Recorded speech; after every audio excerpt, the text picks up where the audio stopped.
Wala alihi washabihi wa mawala. Bapak-bapak yang dirahmati Allah, alhamdulillah kita bisa jumeneng lagi dan mriki untuk mempelajari agama kita dan sholat sudah. Nah, terus biasanya urutannya toharoh bariku sholat niki, sholat riyen terus mundur ke toharoh, nggak apa-apa. Ya. Nah, sebelum kita membahas detailnya tentang toharoh, maka kita harus menghayati toharoh itu dalam Islam itu memiliki kedudukan yang agung, yang tinggi, yang baik, yang besar. Sampai Nabi SAW mengatakan miftahus sholah at-tuhur, kuncinya sholat niku toharoh. Artinya kalau orang nggak bersuci, otomatis sholatnya nggak sah. Dan itu di bab sholat kita sudah pernah bahas. Sehingga yang namanya najis atau kotoran merupakan penghalang bagi seorang muslim untuk melaksanakan ibadah. Jadi kesucian itu mutlak wajib pada ibadah yang dipersyaratkan harus suci. Nah, contohnya sholat, tawaf, itu harus suci. Nah, kemudian bersuci merupakan bentuk kesempurnaan iman. Nabi mengatakan at-tuhuru satrul iman. Orang yang mensucikan dirinya atau bersuci itu setengah dari iman. Artinya orang yang ngaku beriman, ngapunten bahasa lainnya, mboten angsal napa?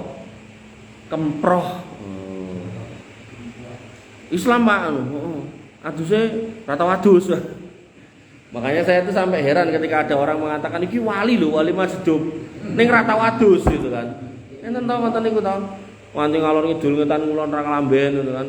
Nek ora klamben pas adem ngeten iki kan aman, tapi nek pas panas ngoten niku wis kelek-elek ketes-ketes ngoten niku. Nah, makanya niku enggak masuk akal buat saya iki. Matur nuwun jazakallahu khairan.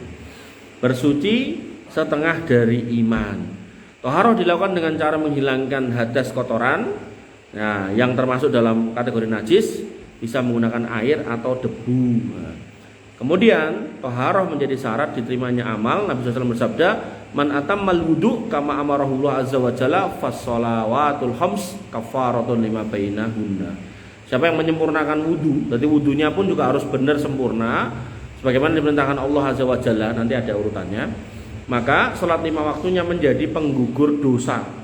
Artinya kalau ada orang salat ning enggak wudu atau wudunya hilang atau wudunya batal, lagi sholat ngentut dut tekad sholat gitu kan, dadak wudu neh males ah itu bablas mboten dibatalke mboten di wudu ini lagi, maka hikmah dari sholat yaitu menggugurkan dosa itu nggak akan didapat. Nah, artinya kalau kita menginginkan sholat niku menjadi berfaedah, menggugurkan dosa, nambah pahala dan seterusnya, kita harus kemudian membersihkan diri dan juga menjadi syarat didapatkannya ampunan. Dalam sebuah riwayat dikatakan ala adulukum alama yamhaullah bihil khotoya. Mau enggak kalian aku tunjukkan kepada satu amal yang dapat menghapus dosa-dosa wa yarfa'u bidarajat dan mengangkat derajat kalian.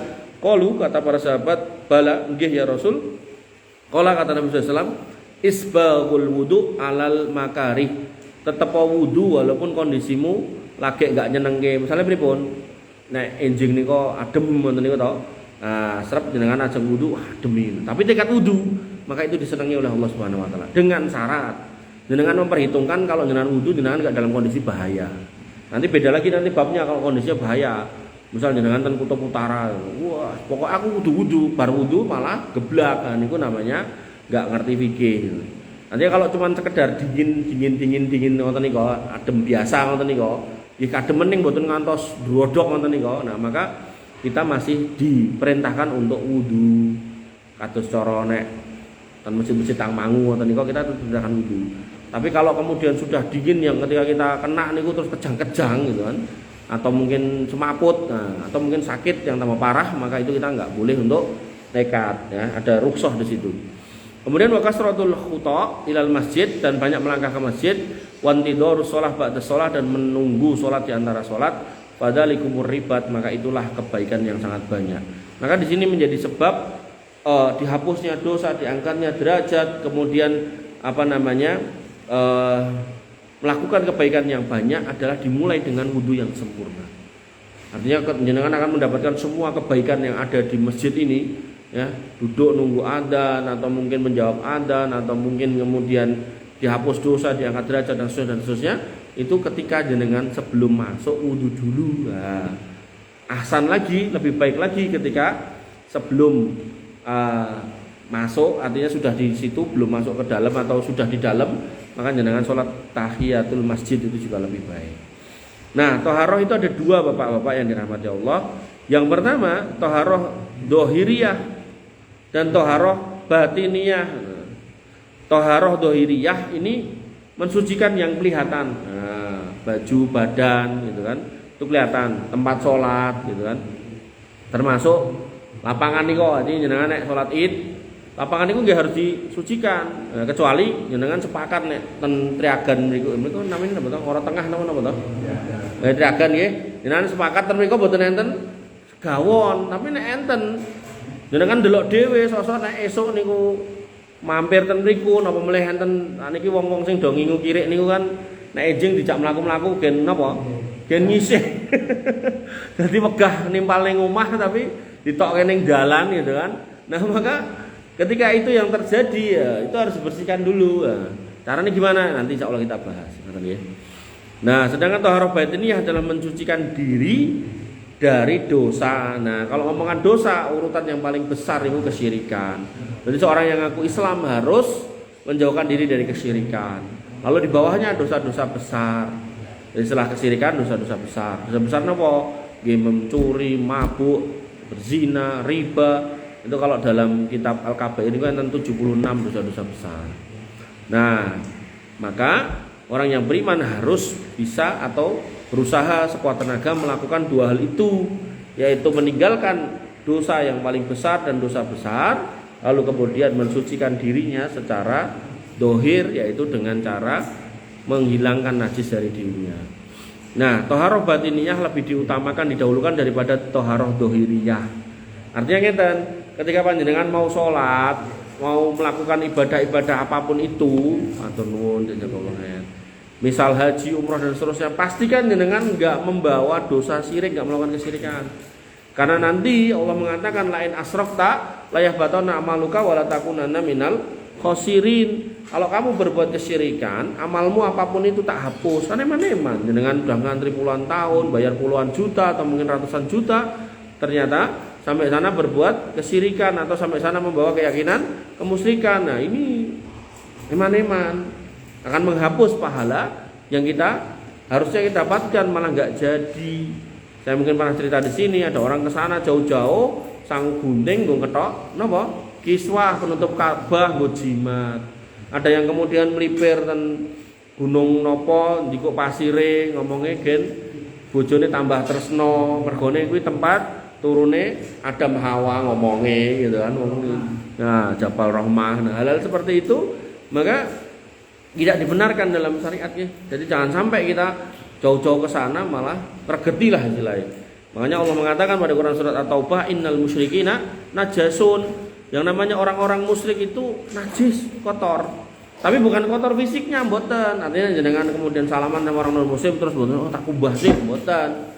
Makanya hari ini ada ormas yang ngoten niku, yang namanya LDI itu kadang sampai berbuat seperti itu. Berarti kita dianggap luwih najis timbang wong kafir gitu kan. Wong kafir kita nggak diperintahkan untuk langsung ngumbah tangan. Nah, salaman kali tanggane sing non muslim nggak terus kudu mulih langsung wisuh boten gitu kan. Maka kok kita sebagai orang Islam itu kadang diperlawan seperti itu, maka itu lebih parah gitu. Bapak-Ibu yang dirahmati, Bapak-bapak yang dirahmati oleh Allah Subhanahu wa taala. Nah, intinya kalau toharoh batiniyah tadi adalah dengan meninggalkan kesyirikan. Penyakit-penyakit hati juga harus dihilangkan, riya, sum'ah, kemudian ujub, nah itu sombong, kemaki ya. Ini nanti ada babnya sendiri ya, bab tazkiyatun nufus. Nah, sekarang kita masuk di bab tazkiyah dohiriyah yang kasat mata. Nah, alat untuk bersuci dalam Islam niku ada dua, walaupun nanti ada tambahan yang lain batu ya, tapi secara umum dua. Kalau enggak air ya debu, kalau enggak air ya debu. Nah, maka ini yang harus kita pegang. Jadi bersuci dalam Islam itu kalau enggak air ya debu. Artinya ketika kita menggunakan itu kemudian kita disebut suci dan bisa beribadah, itu kalau enggak air ya debu. Nah, ketika disebutkan air, maka contohnya itu air hujan. Hal yang penting diperhatikan dalam menggunakan air untuk bersuci adalah air tersebut tidak bercampur dengan najis, dengan memastikan bahwa air itu tidak berubah warna, rasa dan bau. Nanti detailnya ada. Jadi kalau jenengan mau wudu pakai air gitu kan, maka pastikan rasa, warna dan baunya tidak berubah. Misal niki jenengan nggih wudu, ini kan banyu putih kan angsal, tapi nek dadi ngeten iki mboten angsal. Terus misal meleh napa nggih? Jenengan ngadai ten ember. Banyune banyu udan atau banyu napa? Putih ta warnane. Nah, bareng tinggi wudu kok kecing gitu kan. Ternyata dinyuk kecemplungan batang, itu sudah nggak boleh. Kan berubah kan. Nanti detailnya ada. Nah, kemudian debu.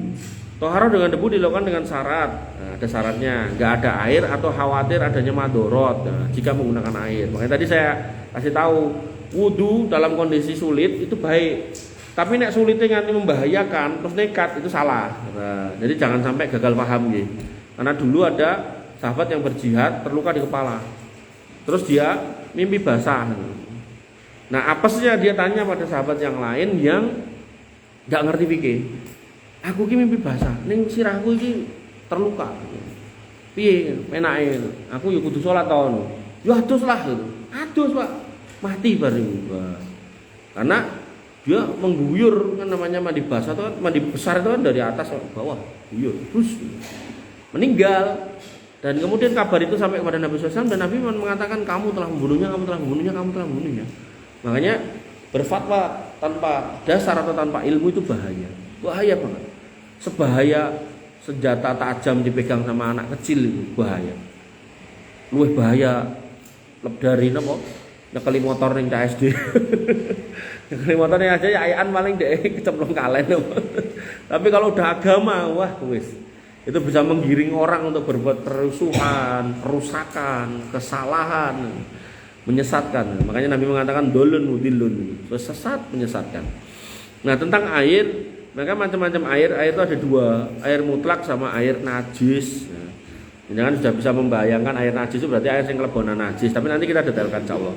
Nah, air mutlak itu apa? Air mutlak itu biasa disebut dengan air tohur, yaitu air yang suci.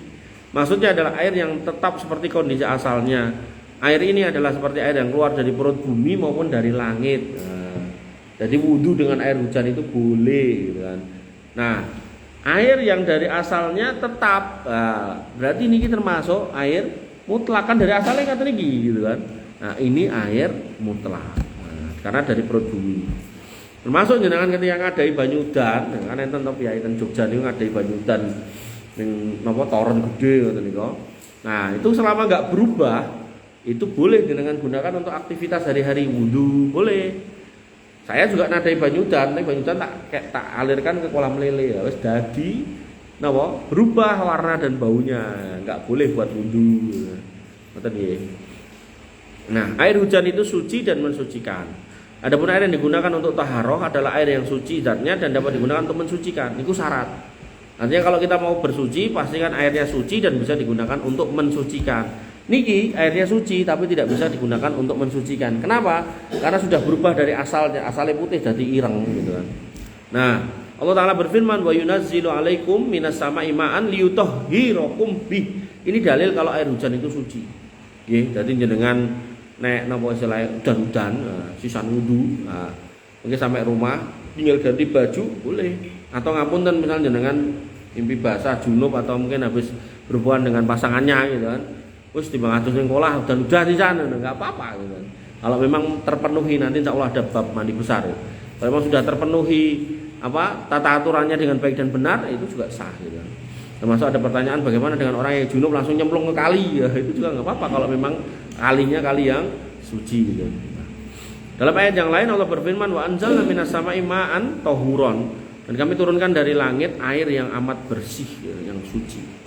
Nah, air lain yang kemudian termasuk air mutlak adalah air sungai. Nah, dengan catatan air sungainya nggak berubah sejak asalnya, tapi harus berubah, maka itu bisa jadi suci yang tidak mensucikan, bisa jadi termasuk air najis gitu kan, tergantung konteks kotornya gitu kan.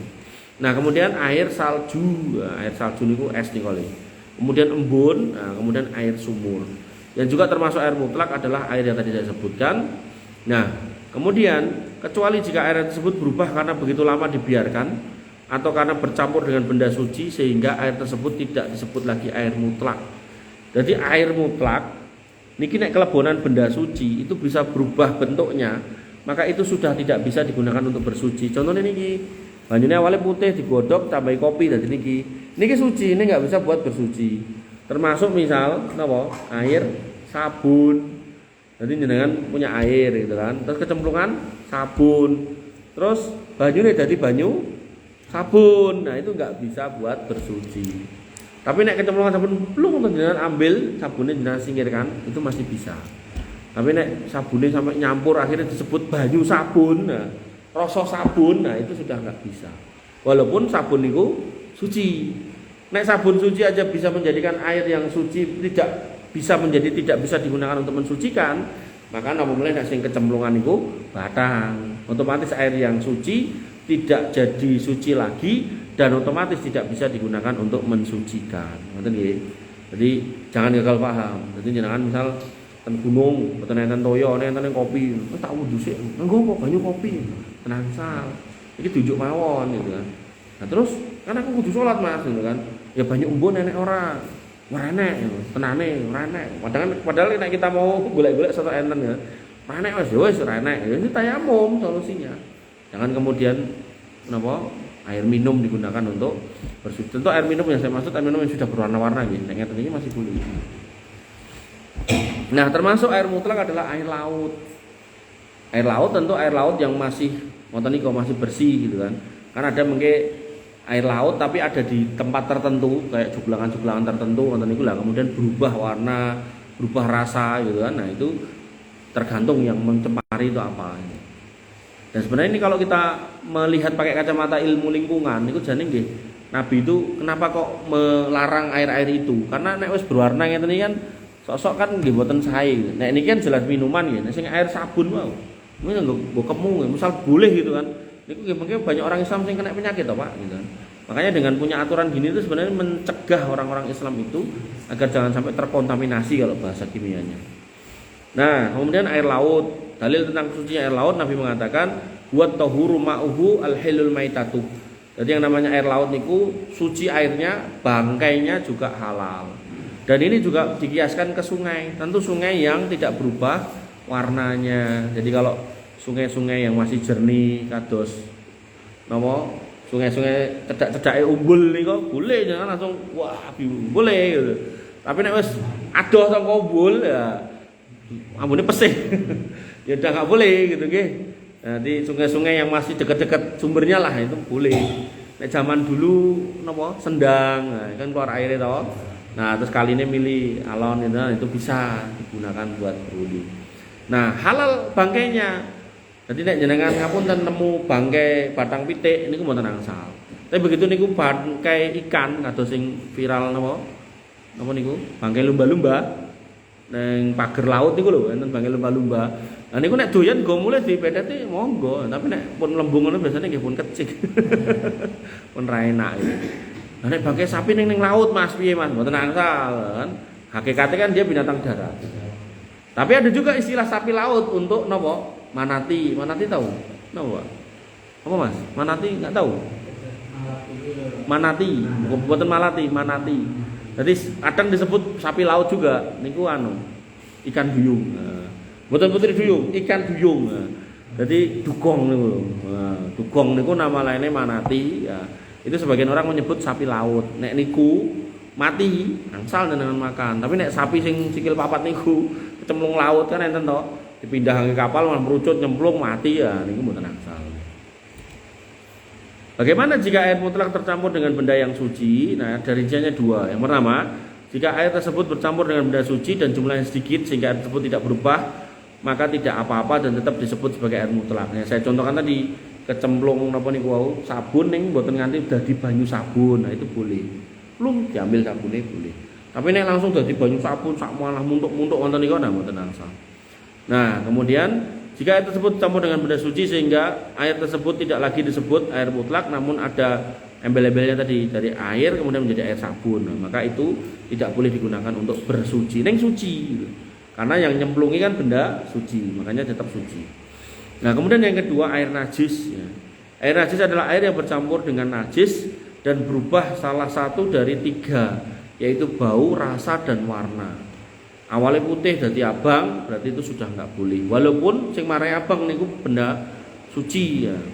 Atau lebih-lebih yang masuk di situ adalah barang yang nggak suci. Abang sing nggak suci napa? Napa? Getih, abang, yo abang piye? Kencing darah. Nah, atau kemudian bau, uyuh niku wau duyoi mboten ketok, warnane enggak berubah, ning pesing gitu kan. Nah, itu enggak boleh. Nah, najis. Air bisa berubah dari hukum asalnya apabila berubah salah satu dari tiga sifat tadi. Hal ini berdasarkan hadis Nabi sallallahu alaihi wasallam, innal ma'a la yunajjisuhu syai'un illa ma ghalaba ala rihihi wa ta'mihi wa launihi. Air itu tidaklah dikatakan najis atau tidak dinajiskan oleh segala sesuatu sampai berubah bau, warna, dan rasanya. Jadi misal jenengan gadah apa niku olah terus enten tikus nyemplung plung. Nah, tikus niku binatang yang diperintahkan dalam agama untuk dibunuh. Binatang yang diperintahkan untuk dibunuh niku berarti nggak boleh untuk dimakan. Berarti niku tikus niku nggih dalam kondisi tertentu juga najis. Makanya ketika dia menggigit minyak samin niku kados margarin niku Nabi niku enggak nyuruh membuang semua minyaknya, tapi sing bekas gigitannya kan ngetok, set, buang. Ini menunjukkan bahwasanya bekasnya tikus itu bukan hal atau bukan benda yang baik. Makanya tikus itu disebut al-fawasiko, binatang yang suka bikin kerusakan, nek nglewati nopo nabrak-nabrak, mari kutah, mari pecah gitu kan. Nah, maka begitu niku nyemplung, plung. Nah, jenengan ambil buang gitu. Periksa bau apa enggak? Enggak. Kemudian berubah warna apa enggak? Enggak. Nah, maka kalau enggak ada perubahan apapun, rasanya juga enggak berubah, maka air itu masih bisa digunakan. Tapi nih nyemplungnya mboten ten bak, nyemplungnya ning sumur, ketahuan seminggu, banyune kecing kabeh. Nah, berarti jenengan kudu napa? Kuras, betul. Golek ke alkohol dikuras nganti ambune ilang, ngoten. Nggih. Nah. Kemudian ada yang disebut dengan tadi air mutlak sama air najis. Nah, ada juga disebut dengan air mustakmal. Air mustakmal adalah air yang sudah dipakai. Nah, air mustakmal adalah air yang telah digunakan untuk bersuci. Jadi bekas wudu enten bekase. Nah, jadi air mutlak sing tinggi bersuci bekase. Nah, tentu kalau dalam konteks wudu ya wudunya nggak pakai sabun gitu. Karena nggak pakai sabun nanti jadinya napa? Air yang suci tapi tidak bisa mensucikan. Artinya nek bekas bersuci dalam konteks mandi tur nganggo sabun, berarti kan harus banyu sabun, berarti nggak bisa buat mensucikan. Nah, ini pertanyaannya, nek niku bekas wudu kan kadang enten piyai wudu ditadai ngoten niku to. Misal niki nek kula, misal wudu ten keran ngoten niku, kula golek ember, Pak. Kula tadai. Kan pas kita ambil gini kan banyu ngalir to. Niku kan jane membuang air gitu kan. Nek kula gandeng jenenge wong lanang ngerti golek gitu kan, golek rekoso gitu kan. Nek banyu keguangan ya eman gitu kan. Tapi nek wong sing ora ngerti golek wis banyu mili nganti banjir-banjir dijare ae gitu kan. Nah, maka nek kula tadai. Nah, begitu kemudian selesai tinggal kaki. Nah, kaki ini kula nyiduk sing ember niku lho. Nah, dalam rangka ngirit gitu to. Nah, maka yang kita bahas air yang di ember itu yang nggak ada sabun, nggak ada apa, jadi bekas wudhu kita sehingga nggak kecampur sabun.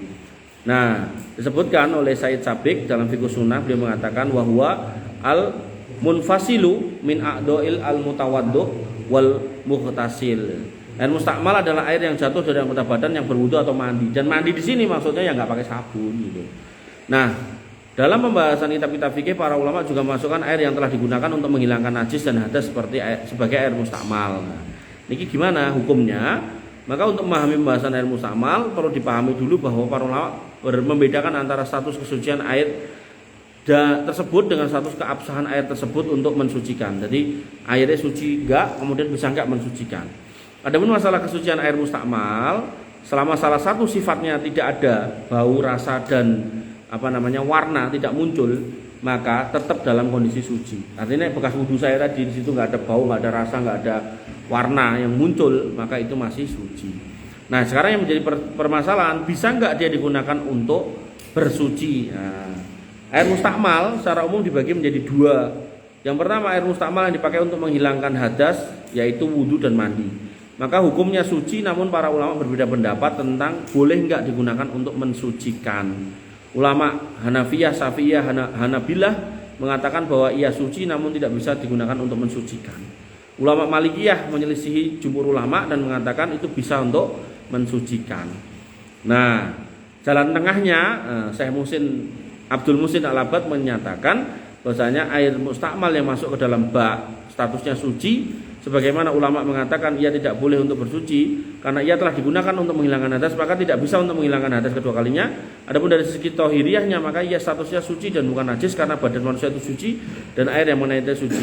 Maka tidak benar jika sebagian orang yang takut terkena cipratan air mustakmal karena air mustakmal itu suci. Nah, jadi prinsipnya yang pertama, air bekas yang digunakan untuk bersuci selama nggak bercampur dengan benda lain, selama nggak berubah tiga itu, maka itu barang atau air yang suci. Nah, yang kedua, air yang mustakmal yang digunakan untuk menghilangkan najis. Jadi misal napa? Air ngeten iki ning bekas cawe. Cawe ning cipratan ember ya, itu cipratane niku pripun? Nah, jika salah satu sifatnya berubah, maka dia menjadi najis. Jika tidak, maka statusnya suci. Nah, dan kemudian Syekh Sa'di mengatakan adapun air mustakmal yang sudah digunakan untuk menghilangkan najis, jika ia berubah sifat, maka dia najis. Sedangkan status keabsahannya untuk mensucikan ia suci. Para ulama khilaf mengenai hal ini sebagaimana disebutkan.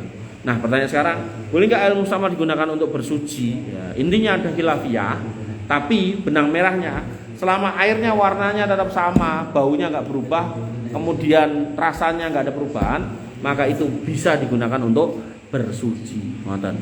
Mung, niki nek kula wau namanya ini ngumbah tangan. Nek kemu kula buang ten jaba nggih mboten ten ember mriku nggih. Nah, tangan kemudian apa?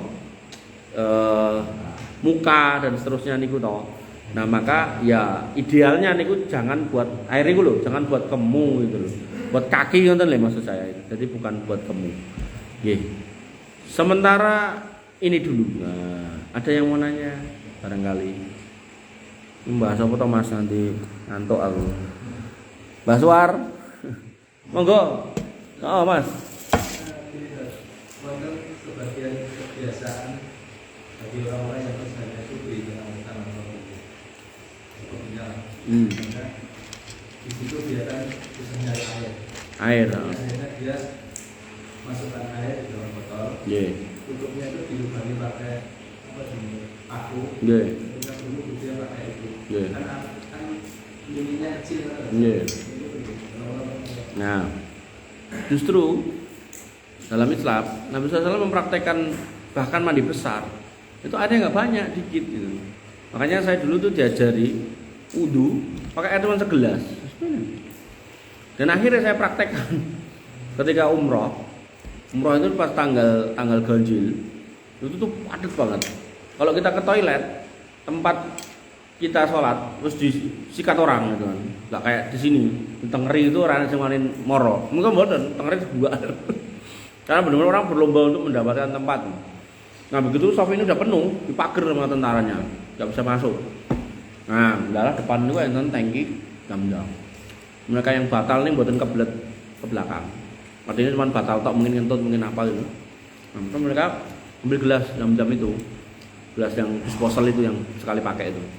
Udah kemu, jadi semua yang diulang 3 kali cuma sekali, kemu sekali, tangan sekali, muka sekali, kepala sekali, kaki sekali, segini dok. Jadi justru yang benar atau yang mendekati sunnah itu. Nah yang biasa kita lakukan itu malah keliru karena boros air. Apalagi yang dilakukan oleh orang kafir yang nganggo apa betap niku lho. Adus wong siji banyune megung nganti tak mono selulup. Nah itu justru itu mubazir. Itu enggak boleh. Itu nggih. Jadi itu yang dipraktekkan oleh yang kita ceritakan tadi benar. Apa-apa itu malah baik. Lagi? Monggo.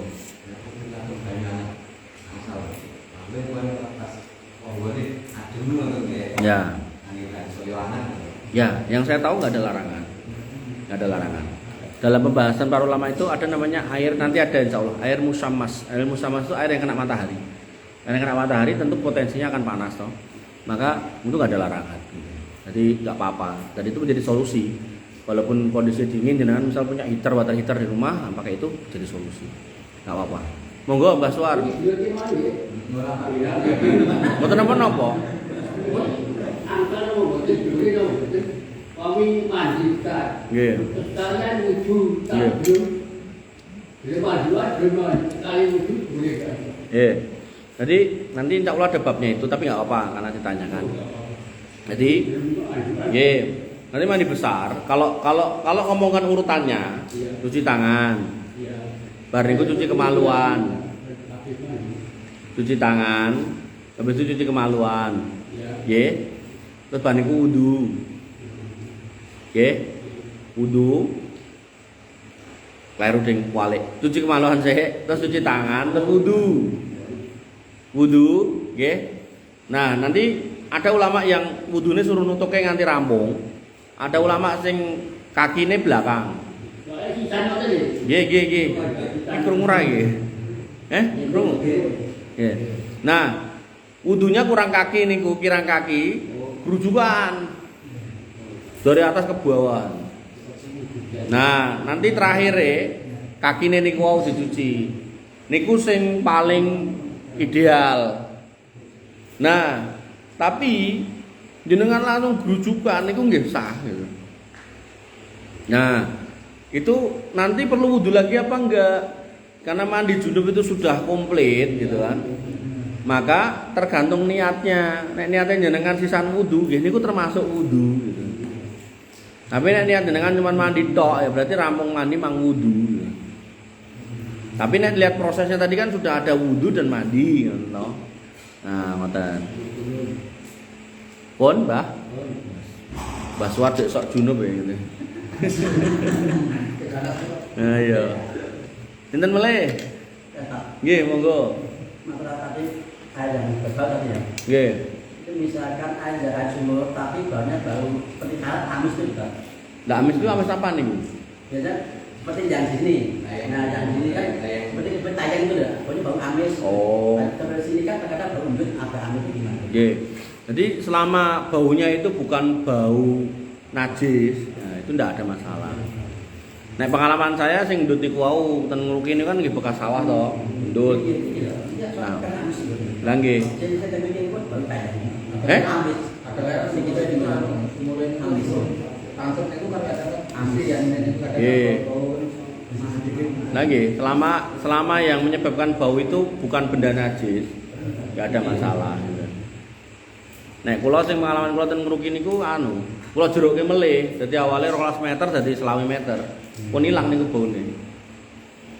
Kula jeruke melih. Monggo. Kaporit.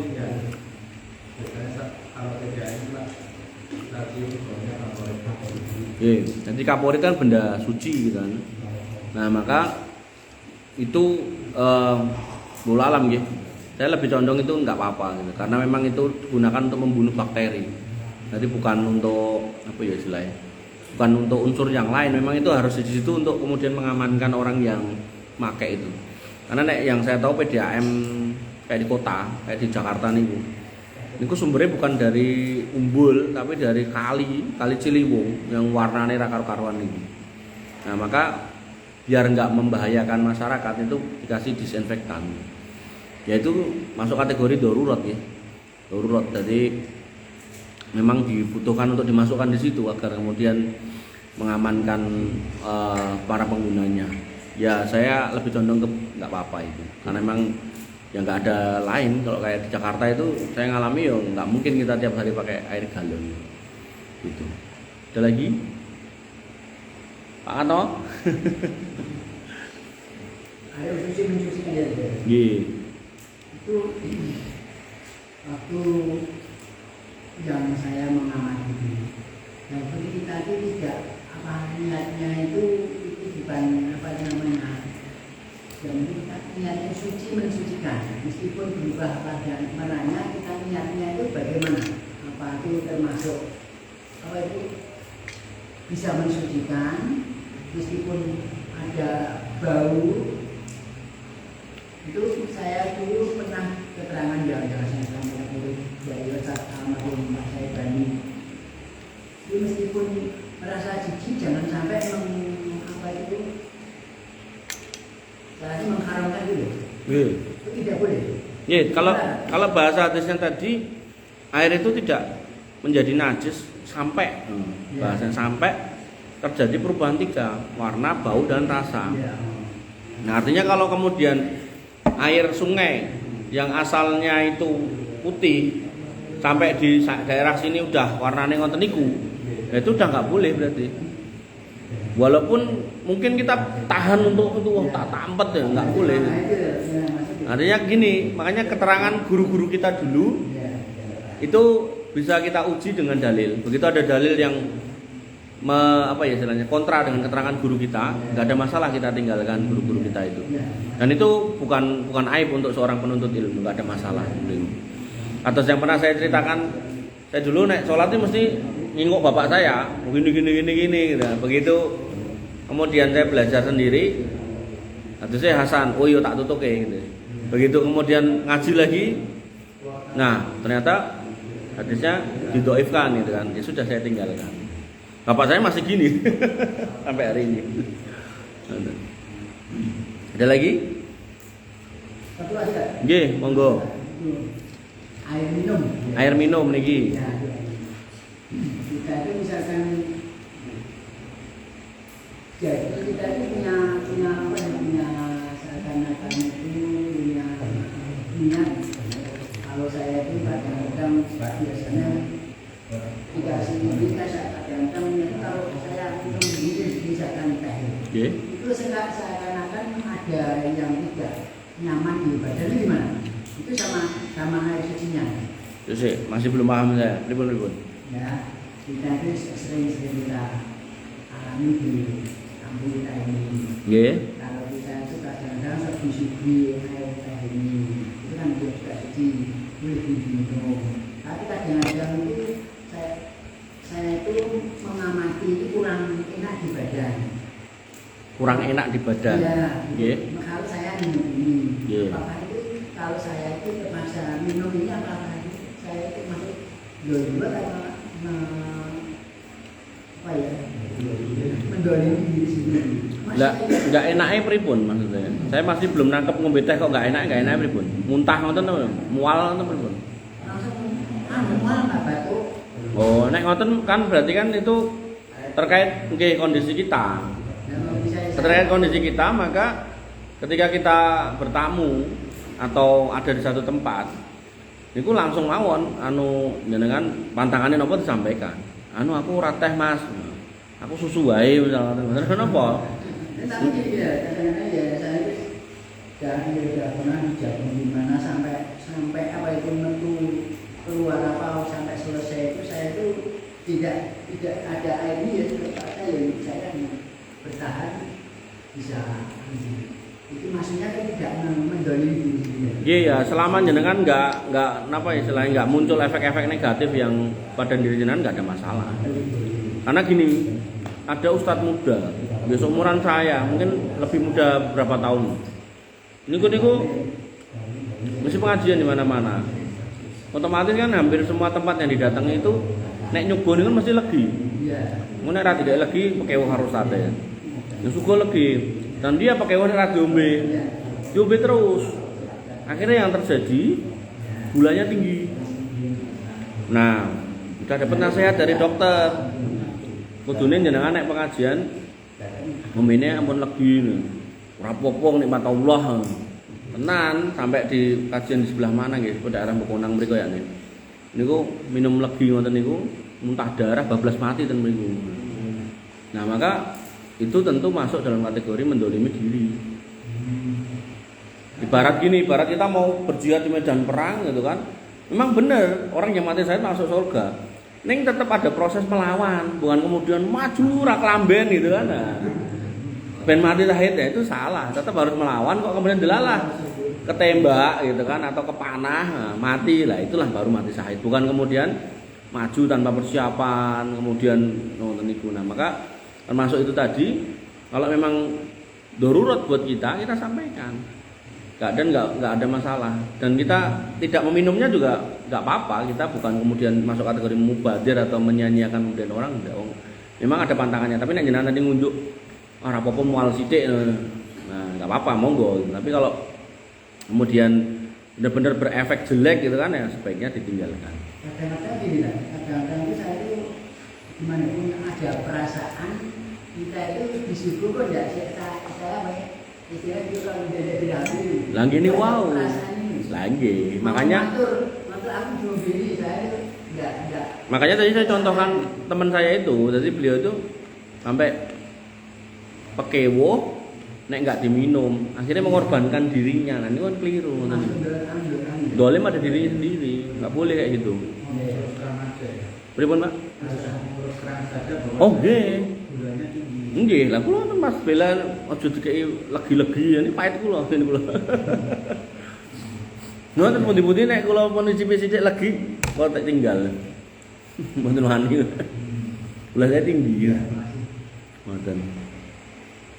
Wonten malih, Pak? Nggih, monggo. Pak Abdul Ghani. Ini contoh ya. Ngapunten. Hanya saya dari rumah. Pak ngapunten. Pak Abdul Ghani niku Abdul Ghani napa Dul Ghani ngoten?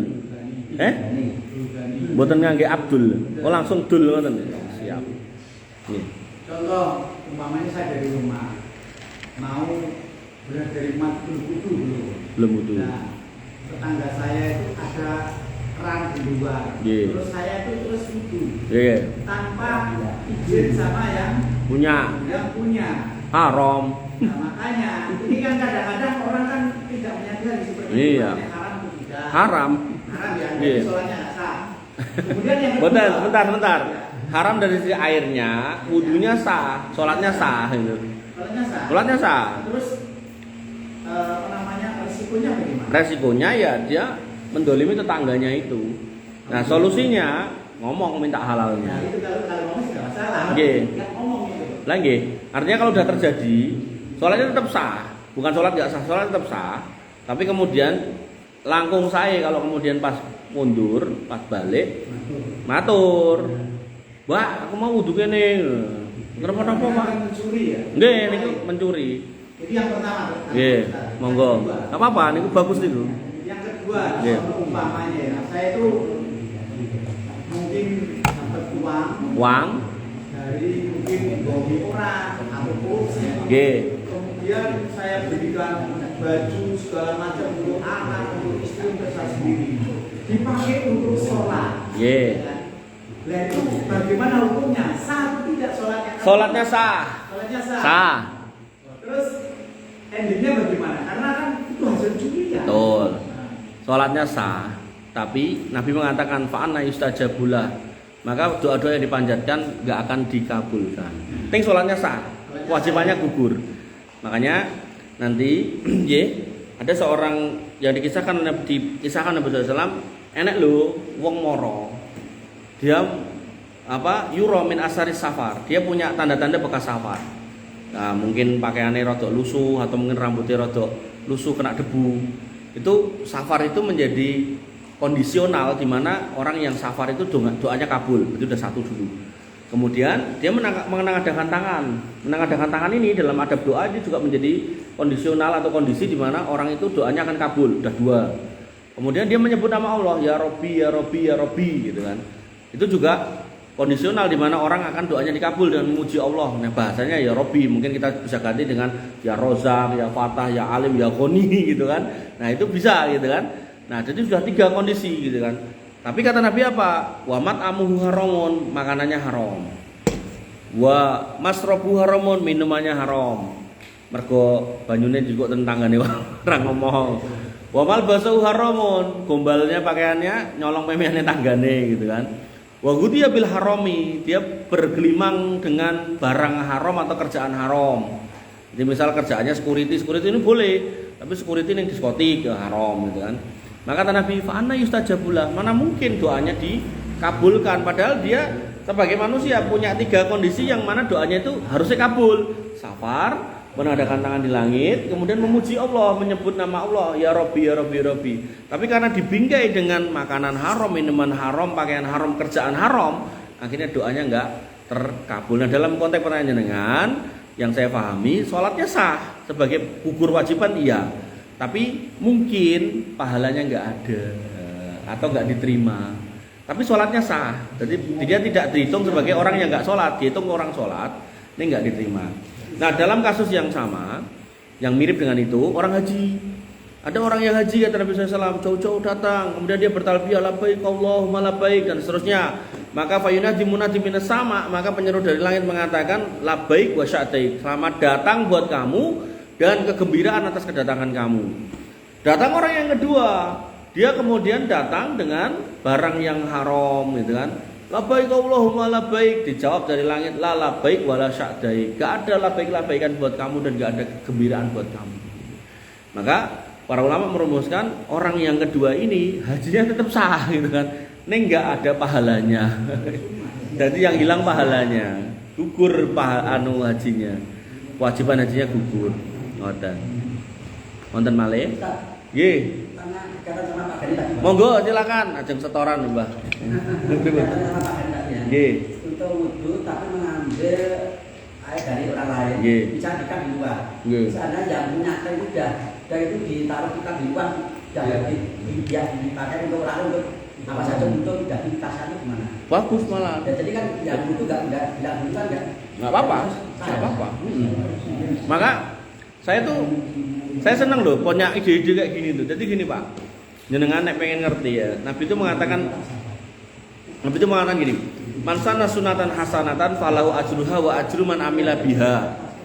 Siapa yang kemudian melakukan amal yang baik dan kemudian menjadi contoh untuk amal baik itu mempelopori, maka dia akan mendapat pahala orang-orang yang melakukan kebaikan yang ditirukan atau difasilitasi dia. Maksudnya kan, jenengan nek salat dhewe, pahalane kan nggih, ya mung siji salat yang jenengan lakukan iku to, gitu. Terus jenengan kok nyepake keran nang ngarep omah. Jenengan ngerti nek omah jenengan niku, rumah jenengan niku dilewati para piyai. Kayak keran, tulis sisan, silakan kalau mau wudu. Wong lewat wudu mriku, garek diitung nek sing lewat wong 10, jenengan entuk pahala salat jenengan dhewe plus 10 gitu loh. Wonten. Tulisannya dari kantor mari.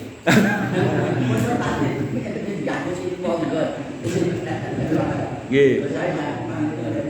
Pertanyaan Pak Beni tadi kan masalah hukumnya tadi kan yang ada apa yang tadi pakaiannya minumannya haram tadi biasa. Ya ini solusinya untuk obatnya bagaimana? Untuk apa? Obatnya agar menjadi semua itu sah dan berpahala. Nggih. Tobatnya ya, jadi kalau di dalam bab kedoliman itu kan yang 3. 1, kedoliman yang Allah akan maafkan, yaitu dolimnya manusia pada diri sendiri. Contohnya apa? Wong mendem, itu kan mendolimi dirinya sendiri. Ngapunten diabetes tapi ngombe legi, ya itu Allah akan maafkan.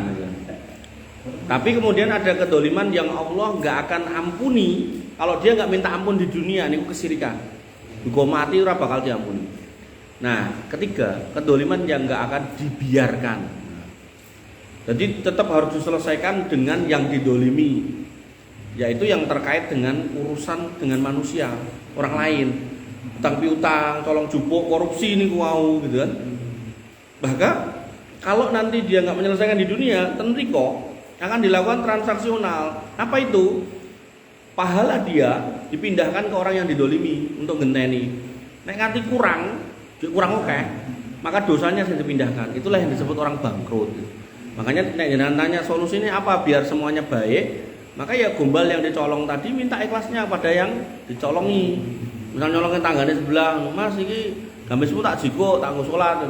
Ikhlas ke yo barangkali ikhlas lho gitu kan. Ya. Tapi nek misal gak ikhlas, Pak, gak ikhlas, bayar, dia dibayar. Emang itu solusinya. Nah, termasuk ketika kemudian tadi air gitu kan, minta aku tadi wuduin sini. Ikhlas yo, nggih. Maka kadang tuh ada orang jarak, nakalan. ngenteni riyo lahir batin yo. Sik apa iki? Utang sak yuta kok lahir batin gitu. Utang ya utang, tapi nek konteknya mungkin pernah ngece, pernah ngelokke lah enggak apa-apa lah. Tapi nek utang ya tetap dibayar gitu. Ya, kalau cuma kesalahan saya tadi harus minta maaf. Oh iya, makanya Islam itu sedetail itu gitu loh. Kita tuh nggak boleh mendolimi orang lain sampai seperti itu. Contoh meleh yang sering terjadi di masjid. Mangkat gue sendal, mulai sendalnya hilang. Dinteni enek sendal carry gitu. Ini jatahku gue mulai, nggak boleh pak. Selama jenengan yakin itu bukan pilih jenengan nggak boleh bawa pulang. Iso wae dhek lagi ning toilet atau mungkin dhek lagi diceluk kancane kemana pas balik hilang. Makanya kalau emang itu bukan milik jenengan jangan diambil. Nah tapi bentuknya podo, warnanya podo gitu kan. Nah emang jenengan yakin bukan ya jangan gitu. Jaga orang gimana? Kenapa? Bisa jaga tangan. Jaga orang ada sadar situ. Tapi kalau jenengan yakin itu bukan milik jenengan jangan dibawa pulang. Helm juga sama. Ya nyeker lah, nggak apa-apa. Coba dulu kali saya juga pernah jenis.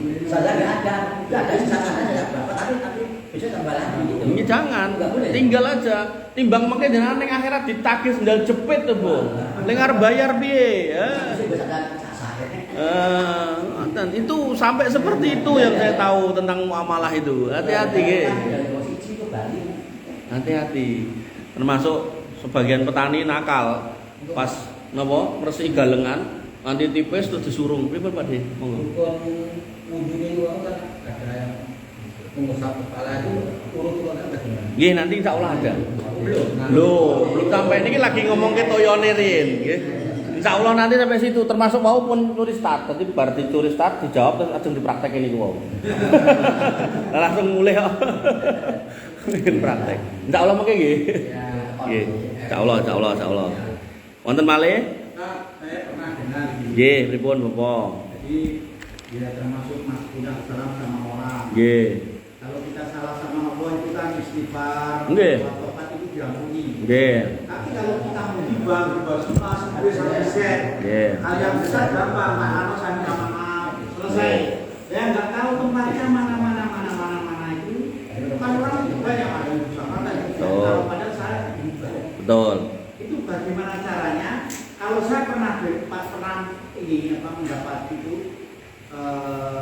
istilahnya Ngajian. Allahumma firlana walahu, Allahumma firlana ya Allah, ampunilah dosaku dan ampunilah dosa dia. Apakah benar atau tidak? Yeah. Itu yang selama ini saya pikirkan itu. Yeah. Karena mungkin saya kan perasaan sana. Siap. Setiap hari saya seperti itu. Yeah. Oke. Kita siap. Kita mulai dulu dari utang ya, dari duit.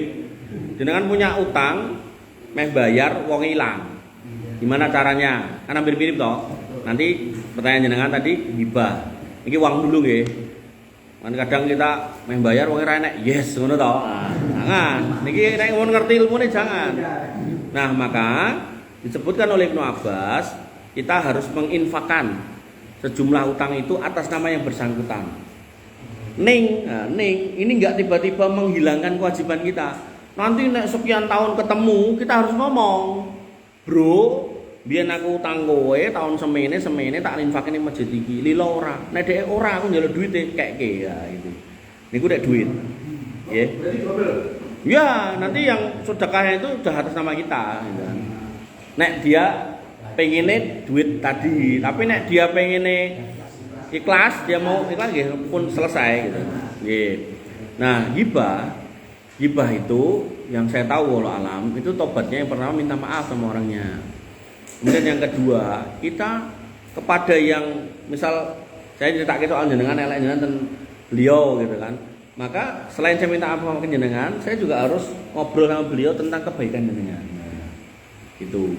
Jadi bentuk tobatnya adalah menceritakan kebaikan orang yang kita gibahi. Nah, lah kebaikannya nopo lah itu tugas kita wong biyen sing elek wis iso ketemu, sing apik ya harus dicari gitu kan. Atau kalau enggak ya terus pokoknya saenenge pokoknya dipuji yang baik. Nah, soal doa yang jenengan sampaikan tadi, saya belum pernah mendengar riwayatnya. Saya belum pernah mendengar riwayat itu digunakan atau hadis atau bunyi doa itu digunakan untuk menebus dosa orang hibah. Yang ada yang tadi itu minta maaf ke orangnya, kemudian sama orang yang dulu kita ajak ngobrol untuk menghibah itu kita ceritakan sebaliknya. Makanya niku jane PR paling ruwet niku nek hibah. Yang telecek gitu kan. Makanya nek iso itu kita ngikut Nabi aja fal yakul khairan aw liyasmut. Nek akhirnya kudu ngomong sing apik, nek ra iso ngomong apik meneng wis ngono wae. Nek meneng ya ora iso spirit ngono wae lah gitu. Jadi bener-bener sampai ya itu tadi PR-nya banyak banget itu. Dan nanti itu sampai disebutkan dalam sebuah hadis tentang orang-orang bangkrut. Atadruna mal muflis, tahu enggak kamu orang bangkrut gitu kan. Para sahabat mengatakan alladzi la dinara wala dirham, yang alladzi la dinara wala mata, yang tidak punya duit dan enggak punya bondo. Kan kadang ada orang duwe sawah akeh nek ra nyekel duit cash gitu kan. Nah, maka orang bangkrut orang yang enggak punya semua ini. Kata Nabi bukan. Orang yang bangkrut itu adalah orang yang waqat syatama hada, menghina temannya. Waqat doroba hada, pernah mukul orang. Mukul tapi nggak ada sebab yang dibenarkan itu loh. Waton plak-plek gitu loh. Kemudian waqat qadhafa hada, nuduh gitu. Padahal nanti kaidahnya tentang nuduh, yang menuduh harus mendatangkan bukti. Ketika kita nuduh kowe maling, nah buktinya apa? Kalau nggak ada bukti ya nggak boleh. Fitnah. Makanya kan ada kasus ten Bekasi niku toh. Ada seorang bapak-bapak tukang sound system gitu kan. Dia ndandani sound system ten kiose, dalah pun sonten ning rampung go mulih.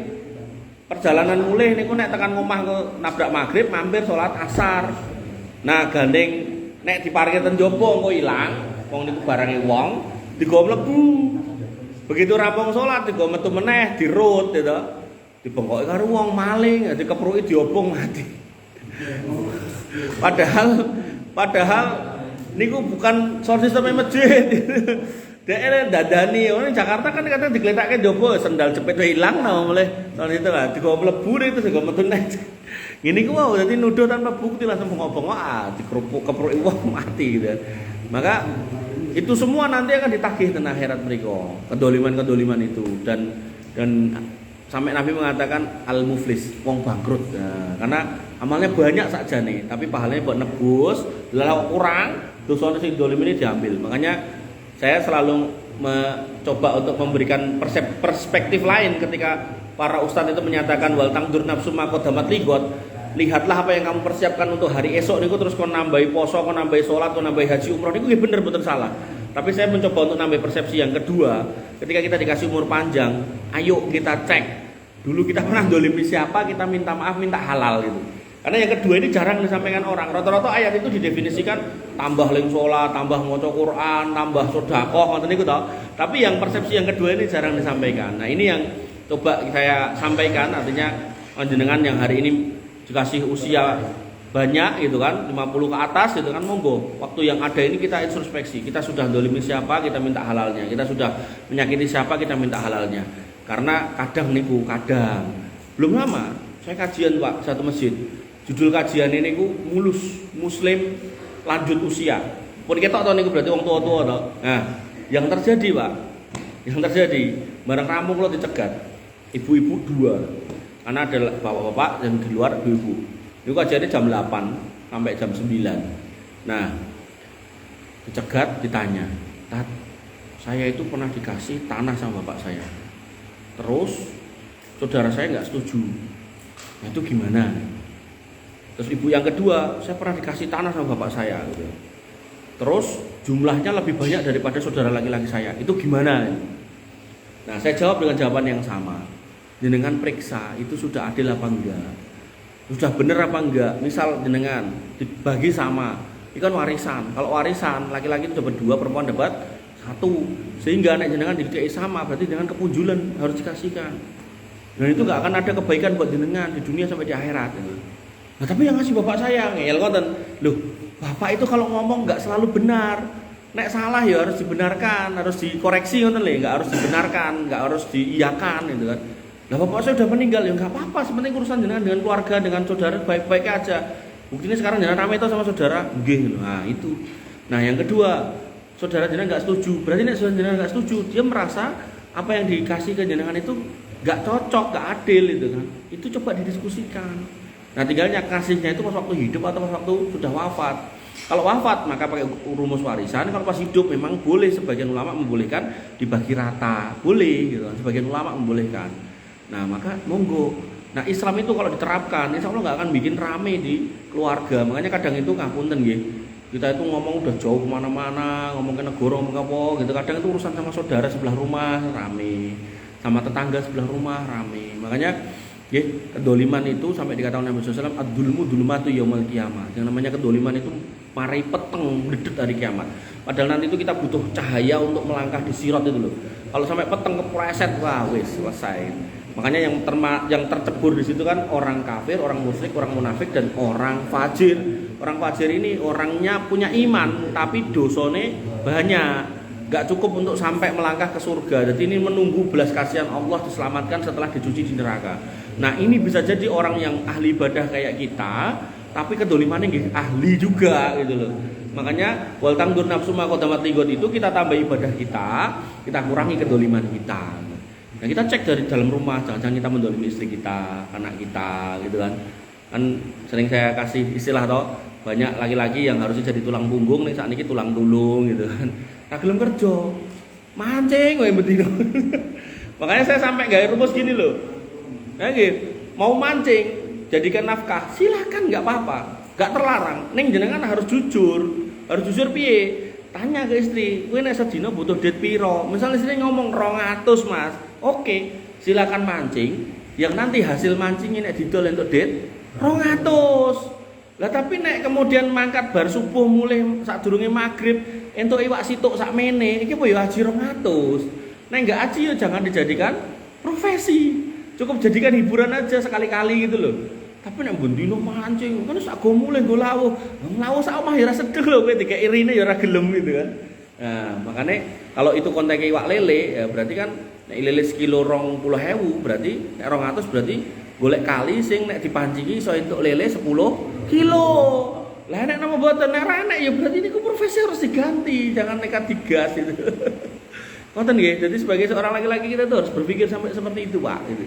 Karena kalau kita mau nuruti kesenangan, akhirnya dolimi istri berapa banyak laki-laki sing nuruti kesenangan keplek, mendem dan seterusnya, akhirnya rumah tangganya berantakan, anak-anaknya nggak keurus, nggak kerawat. Terus tak kira saya nggak pernah ngekei contoh, jangan tinggal lirik kiri kanan, akhirnya ngenten gitu.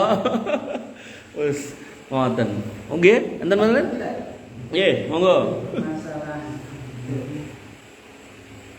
mungkin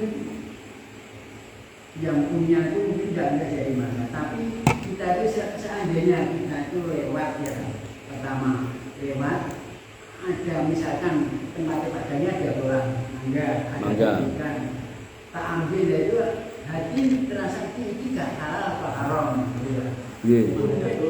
Nah itu saya sampai dari mas sampai ke maka itu bagaimana itu bukan yang pertama. Yang kedua, waktu kita itu belum tahu masalah yang halal dan haramnya. Sekarang kita sudah tahu, misalkan dulunya itu pernah nyolong telo apa nyolong mangga di galengan itu pernah saya di kecilnya tebu pernah. Itu kan dulu belum tahu. Sekarang mau mengembalikan kesalahan itu bagaimana seperti yang katakan Ustaz tadi, kalau nyautan kalau tidak ada suruh dipakai ini bagaimana?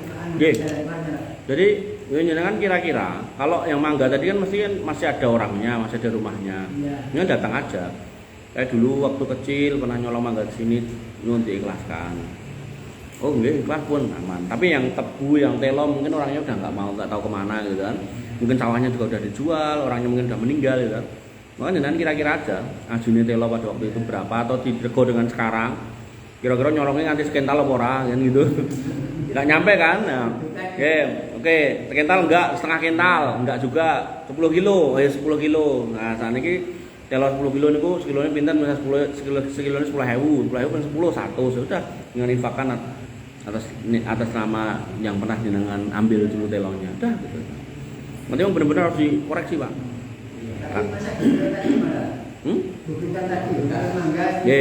Itu ada sebuah kisah. Saya belum ketemu riwayat aslinya. Cuman saya sering dengar itu bapaknya Imam As-Syafi'i. Jadi beliau pernah duduk di pinggir sungai, ada apel keli. Iya. Apel yang keli kemudian diambil, terus setelah dimakan, keli padahal keli ten kali. Iya. Dimakan bareng rampung, mau nggone sapa? Diturut. Ketemulah kebunnya, kemudian minta halalnya. Yang punya kebun iki nggih nasar. Kowe tak halalke apel siji kuwi, ning kowe kerja ning ngene 7 tahun ra tak gaji. Karena saking takutnya niki ditagih ten akhirat dhek manut. Nggih. Rampung 7 tahun, pamit. Niki pun 7 tahun kula undur diri ajeng pamit. Kata sing duwe kebun, aku wis lilo Mas, ning anakku gak lilo. Njaluk ditambah 7 tahun kasih. Akhirnya kerja melih 14 tahun ra digaji. Barang wis rampung, Pak. Pamit. Mas, saiki anakku wis wayahe nikah. Anakku kuwi puto matane. Terus kupinge budek. Terus lambene bisu. Urung payu rabi. Aku ketoke ora lilo nek anakku urung rabi. Rabinen iki. Pripun coba? Nggih pun ngoten dhek. Karena saking takutnya nanti ditagih ten mriku apel situk lho Pak. Padahal niku wau nek kerja sewulan nggo gaji nggo bayar apel turah. Akhirnya nggih pun manut nikah. Kan kalau nikah itu kan sakjane itu kan mempelai laki-laki perempuan enggak kudu ditemukan itu. Yang penting laki-lakinya dan wali dari perempuan itu toh. Ya, begitu rampung nikah, wis kono paranono bojomu ning kamar kono. Begitu masuk ke situ, kaget. Ketemune wong wedok ora budek, ora bisu, ora wuta, tur wayu, mlayu niki wau. Wong apel siji wae ora kemrangsang napa melih niku wau, tambah wedi to. Wong apel siji dia takut nanti di akhirat apa meneh nek salah wong kan malah berzina tambah ra karo-karoan dosane. Mlayu, Pak. Dicegat karo mertuane niku wau. Sik, ngopo mlayu? Jenengan ngendikan niku bisu, tuli, budek, kok budek wuta gitu. Niki wau mboten benten. Wis ayu ngene-ngene ora, ya kuwi anakku. Tak omongke wuta kuwi mergo anakku ora tau metu ngomah ndelok barang-barang haram. Tak omongke budek kuwi mergo ora tau ngrungokke rungon-rungonan sing haram. Tak omongke bisu mergo ora tau ngomong ala gitu. Kuwi bojomu peken gitu. Nah, lahirlah Imam Syafi'i itu. Wallah alam ceritanya bener apa enggak, tapi banyak ustaz sing critake niku. Artinya itu sebuah ibrah yang baik bagaimana seorang muslim itu sampai barang kecil itu pun kita nggak boleh mengambil. Okay? Nanti ada babnya khusus namanya luqotoh. Luqotoh niku bab tentang barang temon kuwi kudu piye gitu kan. Nek duit piye, nek penganggon piye, nek roti piye ya niku mengene insyaallah nggih. Kalau kita dikasih waktu yang panjang kita selesaikan dulu niki. Ngoten nggih? Kirang langkung nyuwun pangapunten. Oke, siap. Wah, iki gonge. Nen? Nek kula mboten napa-napa, ning sing liyane ketoke mboten napa-napa, ketok nggih mboten kok. Kejadian nyata tadi sore. Nggih. Di tanah teman saya. Nggih. Di fakta ya. Nggih. Di teman saya itu punya tetangga. Nggih. Tetangganya itu muslim. Tapi pekerjaannya dagang daging babi. Babi. Tidak kopo. Di Sargedi. Gede. Pada saat itu teman saya itu nongkrong-nongkrong sama tetangganya itu. Nggih. Tetangganya itu.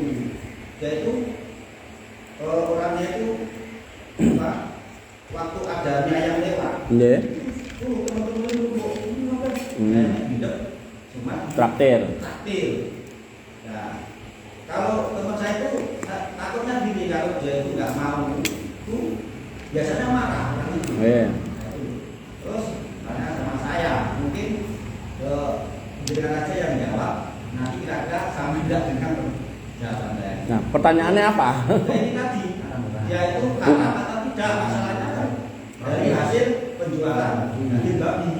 Haram atau tidak makan mie ayam di traktiran daging babi? Ya. Nggih. Pun siap. Jadi kalau ada kepala keluarga, ya Pak Gani tanglet soal hibah saya jawab pakai utang, tapi nanti mungkin saya jawab soal hibah. Nah, dengan soal babi, nah ini saya kiaskan dengan yang judi.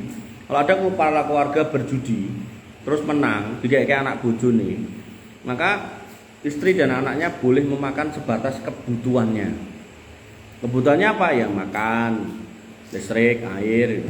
Tapi nek nggo piknik ten Korea, ten Eropa mboten angsal. Nah, sehingga hartanya menjadi haram. Nah, dalam konteks teman jenengan itu hartanya hakul yakin harta haram. Dan teman-temannya yang ditraktir itu bukan orang yang harus dinafkahi teman jenengan. Sehingga memakan apa yang dibelikan oleh dia dari harta yang haram, hukumnya haram. Nah, sehingga nek saya lebih condong ikuti kata-kata Nabi apa? La tusohib ila mu'minan wala ta'kul ta'amaka ila takyun. Ojo kekancan kejaba karo wong iman, ojo mangan pangananmu kejaba wong bertakwa. Artinya gini, ketika kita kemudian punya teman yang seperti itu dan bahkan mungkin kita nasihati nggak mau, nek kula amrih saya ini rasa kekancan karo wong kaya ngono. Akhirnya apa? Imbasnya dia ditukokke sangka duit kaya ngono. Dan duit-duit haram niki mang ngrungokke. Niku nek dadi getih mari darah tinggi. Nek dadi daging mari daging tumbuh. Nek dadi uyuh mari kencing manis. Pun. Artinya enggak ada kebaikan dari harta-harta yang haram. Makanya sampai dikatakan oleh Nabi SAW, manabada min lahmin, manabada min suhtin,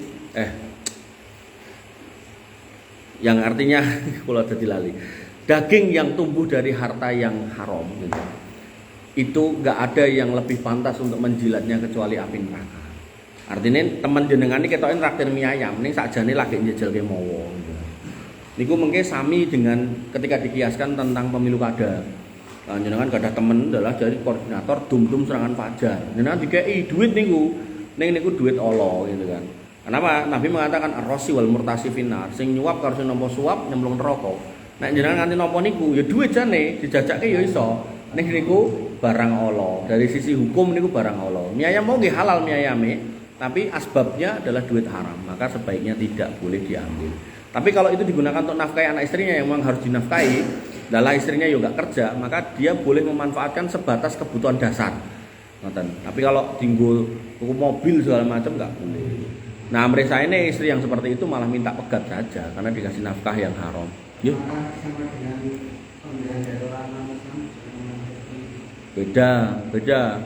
Kalau orang non Muslim, Nabi pernah ditraktir atau dihadiahi ingkung kambing. Nah, jadi kalau dari orang non-muslim kita melihat zatnya, tidak melihat prosesnya. Tapi kalau orang Islam, karena dia ngerti hukum gitu kan, dia harusnya tidak berproses yang melanggar hukum. Makanya Nabi mengatakan, la'anallah akilar riba wa mukilahu wa sahidai wa katibahu wa hum sawa. Allah melaknat yang makan riba, sing ngekei mangan riba, sing nulis karo saksine, semua sama. Orang Yahudi disebutkan di dalam Quran, akalu nasuh, mereka makan riba, bertransaksi riba, bahkan korupsi dan seterusnya, bahkan kemudian suap menyuap dan seterusnya itu biasa di kalangan mereka. Nah, Nabi pernah dikasih hadiah dari orang Yahudi. Ini menunjukkan asal barangnya ini kan sebenarnya juga dari harta seperti itu. Nah, Nabi tetap menerima karena barang itu daging kambing panggang. Nah, sehingga kita boleh menerima hadiah dari non-muslim selama zatnya halal. Nah, tapi kalau yang tadi itu orangnya Islam gitu kan. Orangnya Islam, maka dia harusnya ngerti orang Islam itu nggak boleh jualan daging babi, tapi kemudian tetap ditabrak. Makanya saya lebih baik nggak berteman dengan orang seperti itu karena nanti akan mempengaruhi keimanan kita demi sedikit tanpa sadar. Makanya saya punya kajian itu ada ibu-ibu bertanya, "Tat, saya punya teman LGBT. Neng orangnya baik, ramah gitu." Nah, terus saya bilang, "Bu, hati-hati. Yang jenenge temen niku nular gitu kan. Nular niku bukan berarti jenengan dadi LGBT mboten. Paling enggak minimal jenengan membenarkan LGBT. Berawal dari kok sing LGBT luwih apik tinimbang sing normal gitu kan. Padahal sakjane dhek sudah tidak normal gitu loh. Daripada yang normal gitu. Makanya hati-hati. Ada lagi? Wis. Tenan nih kan jam 12 sih. Lanjut. Padahal mulai ada dhewe aku.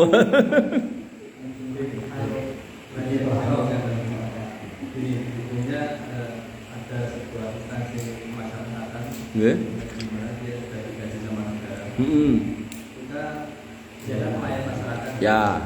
Ketika ada seorang masyarakat ngomong sesuatu yang punya itu sama dia, kok dia bahasanya dan tadi saya ikhlasnya itu punya seperti apa? Jadi bahasanya piye? Bahasanya kasih amplop Kasih amplop sak ikhlase.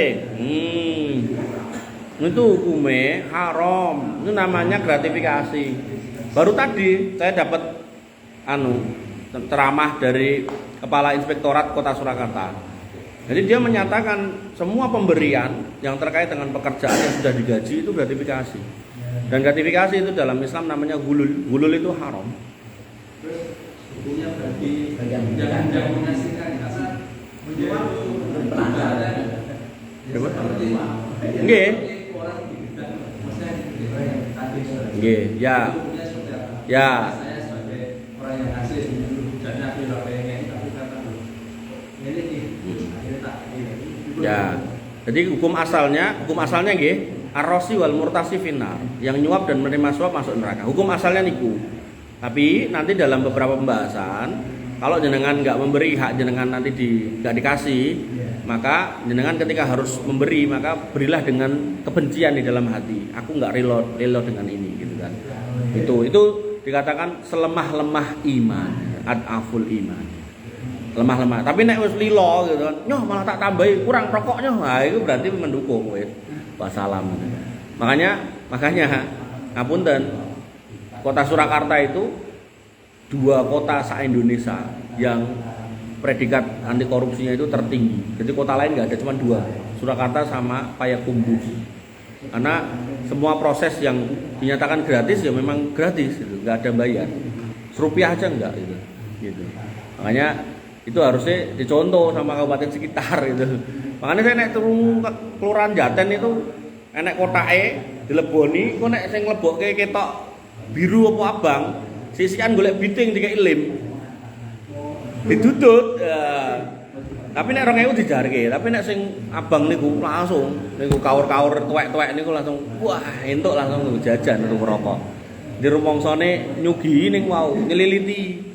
Ya, marai mana badalah min suhtin fannaro aulabih. Enggak ada daging yang tumbuh dari harta haram kecuali api neraka lebih layak untuk memakannya, menjilatnya. Oke, cukup. Kita tutup dengan doa kafaratul majlis. Subhanakallahumma bihamdika, asyhadu an la ilaha illa anta, astaghfiruka wa atubu ilaik. Assalamualaikum.